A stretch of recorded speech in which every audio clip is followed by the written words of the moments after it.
Hello everyone, ഇന്ന് ആലപ്പുഴക്കാരുടെ പ്രിയപ്പെട്ട കരിമീൻ പൊള്ളിച്ചത് വാഴയില ഇല്ലാതെ എങ്ങനെ ഉണ്ടാക്കാമെന്ന് നമുക്ക് നോക്കാം. കഴുകി വൃത്തിയാക്കിയ 1 കിലോ കരിമീനാണിത്. 1 കിലോ കരിമീനിന് ആവശ്യമായി നമുക്കൊരു 300 ഗ്രാം ചെറിയുള്ളി ചെറുതായി അരിഞ്ഞിരിക്കുന്നത് വേണം. കരിമീൻ പൊള്ളിക്കാനായിട്ട് ചെറിയുള്ളി മാത്രമേ നമ്മൾ ഉപയോഗിക്കാറുള്ളൂ. ഇനിയും വേണ്ടത് 2 ടേബിൾ സ്പൂൺ വീതം ചെറുതായി അരിഞ്ഞു വെച്ചിരിക്കുന്ന ഇഞ്ചിയും വെളുത്തുള്ളിയും പച്ചമുളകുമാണ്. പിന്നെ വേണ്ടത് ഒരു 3 ടേബിൾ സ്പൂൺ മുളക് പൊടി, 1/4 ടീസ്പൂൺ മഞ്ഞൾപ്പൊടി, ഒരു 3 കഷ്ണം കൊടംപുളി കഴുകി വെള്ളത്തിലിട്ടിരിക്കുന്നത്. ആദ്യം തന്നെ ഈ മുളക് പൊടിയിലും മഞ്ഞൾപ്പൊടിയിലും ചൂടുവെള്ളം ഒഴിച്ച് ഒരു തിക്ക് പേസ്റ്റ് ആയിട്ട് മിക്സ് ചെയ്തെടുക്കുക.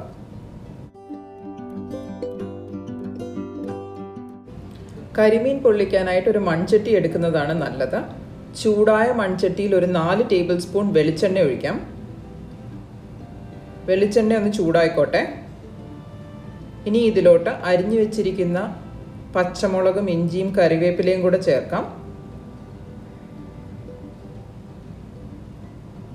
അടുത്തതായിട്ട് ഈ ചെറുതായിട്ട് അരിഞ്ഞു വെച്ചിരിക്കുന്ന ചെറിയുള്ളിയും കൂടെ ചേർത്ത് നല്ലതുപോലെ നമുക്ക് വഴറ്റിയെടുക്കണം.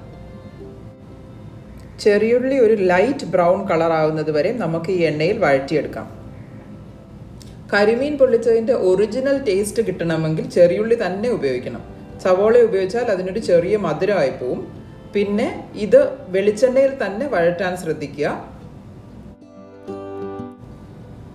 കരിമീൻ പൊള്ളിക്കുന്നതിൻ്റെ എല്ലാ സ്റ്റെപ്പും നമ്മളിവിടെ ഫോളോ ചെയ്യുന്നുണ്ട്, വാഴയിലയിൽ അല്ലെന്ന് മാത്രം. ഉള്ളി ഒന്ന് പെട്ടെന്ന് വഴന്ന് വരാനായിട്ട് നമുക്കൊരു 1/2 ടീസ്പൂൺ ഉപ്പ് ചേർക്കാം. ഉള്ളി ബ്രൗൺ ആവുന്നത് വരെയും ഹൈ ഫ്ലെയിമിലിട്ട് വേണം നമുക്കിത് വഴറ്റിയെടുക്കാനായിട്ട്. ഉള്ളിയുടെ കളർ ഇവിടെ ചെറുതായിട്ട് മാറി വരുന്നുണ്ട്. ഇത് ഒരു ബ്രൗൺ കളർ ആവുന്നത് വരെയും നമുക്ക് ഇളക്കിക്കൊണ്ടിരിക്കാം.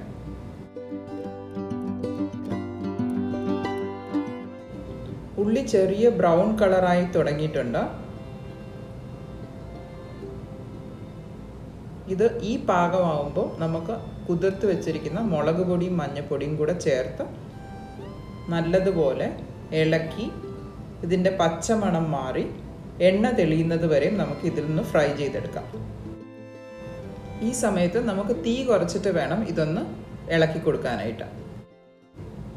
എണ്ണ തെളിഞ്ഞു വരാൻ തുടങ്ങിയിട്ടുണ്ട്. 2 മിനിറ്റും കൂടെ ചെറുതീയിൽ നമുക്കിതൊന്ന് ഫ്രൈ ചെയ്യാം. ഇപ്പം ഇതിലോട്ട് ഈ കുതിർത്ത് വെച്ചിരുന്ന കുടംപുളിയും വെള്ളവും കൂടെ ചേർത്ത് മിക്സ് ചെയ്യാം. നമുക്കിനി ഇതിലോട്ട് 1/2 കപ്പ് വെള്ളവും കൂടെ ചേർക്കാം. ഇനി തീ കൂട്ടി വെച്ച് ഇത് തിളച്ച് വരുന്നത് വരെ നമുക്ക് വെയിറ്റ് ചെയ്യാം. ഉപ്പിന് ടേസ്റ്റ് ചെയ്തിട്ട് ആവശ്യമുള്ള ഉപ്പും കൂടെ ഈ സമയത്ത് നമുക്ക് ചേർത്ത് കൊടുക്കാം.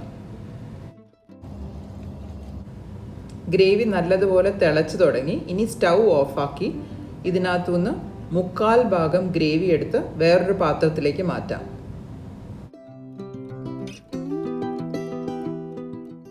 ഈ ചട്ടിയുടെ അടിയിൽ ഒരു ലെയർ ഗ്രേവി ആയിട്ട് നമുക്കിത് നിരത്തി വെക്കാം. ഇനി ഈ ഗ്രേവിയുടെ മുകളിലോട്ട് ഒരു ലെയർ മീൻ കഷ്ണങ്ങൾ നിരത്തി വെക്കാം. ഈ നിരത്തി വെച്ചിരിക്കുന്ന മീനിൻ്റെ പുറത്ത് ഗ്രേവി കൊണ്ട് നമുക്ക് കവർ ചെയ്യാം.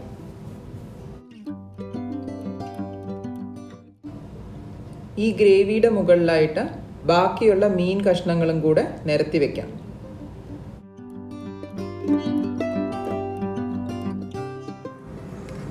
ഇനിയും ഈ മീൻ കഷ്ണങ്ങളുടെ മുകളിലും ഗ്രേവി കൊണ്ട് നമുക്ക് കവർ ചെയ്യാം.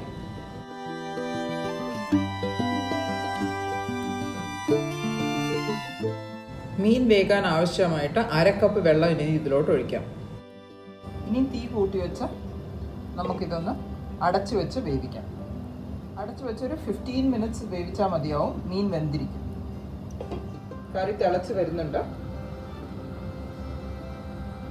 നല്ലതുപോലെ തിളച്ച് കഴിയുമ്പോൾ തീ കുറച്ച് വെച്ച് അടച്ചു വെച്ചിട്ട് നമുക്കൊരു 10 മിനിറ്റ്സും കൂടെ വെയിറ്റ് ചെയ്യാം. കറി തിളച്ച് കഴിയുമ്പം ചട്ടി ചുറ്റിച്ചൊന്ന് ഇളക്കി കൊടുക്കാം.